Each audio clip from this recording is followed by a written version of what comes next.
High, আজকের এই ভিডিওতে আমরা এই সুন্দর আয়নাটাকে পেইন্ট করা দেখব আর সাথে এই আয়নাটার গল্প শুনব।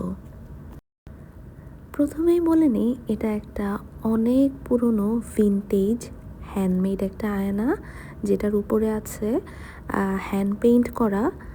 আর আমি এটা নিয়েছি ফেসবুক মার্কেট প্লেস থেকে। কোনো একটা দাদি কিংবা নানি যে কিনা আর্টিস্ট, তার হাতে পেইন্ট করা এই আয়নাটা।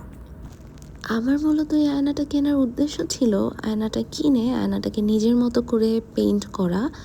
আমি মূলত চেয়েছিলাম এটাকে ফোক মোটিভে কিছু একটা করতে।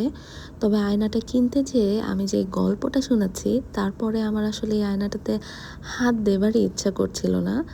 আমি হয়তো এটাকে পেইন্টই করতাম না যদি না কিছু কিছু জায়গা থেকে বারবার এটার রং খসে না পড়তো। তো যাই হোক, রং করতে করতে এই আয়নাটার গল্পটা বলি। এখানে ফেসবুক মার্কেট প্লেসে এই ভিনটেজ আয়নাটা আমি $20 দেখতে পাই।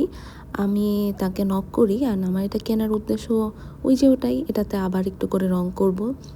তো আমি তাকে বলি যে সে আমাকে এটা কি $10 দিবে কিনা, যেহেতু আয়নাটা বেশ পুরনো আর আমার এটার উপরে আবার কাজ করতে হবে। সো একটু দামাদামি করছিলাম এই আর কি।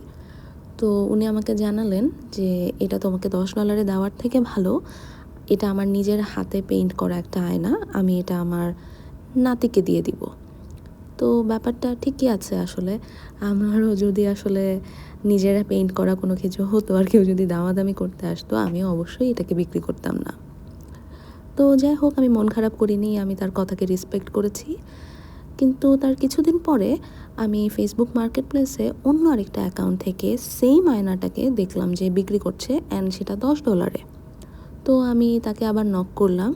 তো আমার মূলত $10 কেনার ইচ্ছা ছিল, কিন্তু আমি কেন জানি অন্য আরেকটা অ্যাকাউন্ট দেখে কিউরিওসিটি বশত জিজ্ঞেস করলাম যে তুমি কি এটা আমাকে $5 দেবে। তো অ্যাকাউন্ট থেকে রিপ্লাই করলো, হ্যাঁ দিব, তুমি যদি আমাকে এটা আজকেই নাও তাহলে আমি এটা তোমাকে $5 দেবো। তো আমি তাকে একটু জিজ্ঞেস করলাম যে এই আয়নাটা তুমি কোথায় পেয়েছো, কারণ আমি অলরেডি এটা আরেকটা অ্যাকাউন্ট থেকে সেল পোস্টে দেখেছিলাম। তখন ও বলল, ও আচ্ছা, এটা তো আসলে আমার নানুর গ্যারাজে ছিল, ওইখান থেকে আমাকে অনেক কিছু দিয়েছে, সো ওইখান থেকে আমি এই জিনিসটা পেয়েছি, তাই আমি এগুলো আমার লাগবে না, সো আমি সেল করে দিচ্ছি। তো ব্যাপারটা শুনে আসলে আমার একটু কষ্ট লাগলো, কারণ যে নানু বা যে আর্টিস্টের এই কাজটা ছিল, সে আমাকে $10 এটা দিচ্ছিল না জাস্ট বিকজ এটা তার হাতে করা, যত্ন করা একটা আর্ট পিস। বাট সে যাকে এটা দিয়ে গিয়েছে, সে আসলে এটার ওইভাবে গুরুত্ব বা মর্ম দিতে পারেনি, তাই সে এটা মার্কেট প্লেসে একদমই কম দামে ছেড়ে দিচ্ছিল, কারণ সে আসলে তার জায়গাটা খালি করতে চাচ্ছিল। পুরো ব্যাপারটা জানার পরে আমার আসলে এই আয়নাটার উপরে আর কাজ করার ইচ্ছেই ছিল না।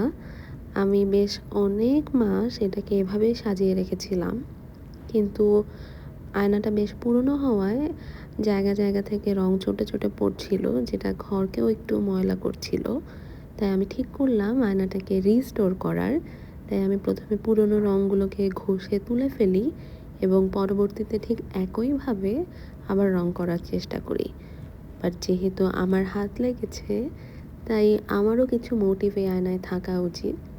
এর জন্য আমি মনে হলো একটু বেদানা আর এই ছোট্ট ছোট্ট বেগুনি ফুলটা একটু অ্যাড করি, আর কিছু গোল্ডেন বর্ডার্স দিলাম, কারণ আমার কাছে মনে হয়েছে এটা ভালো লাগবে।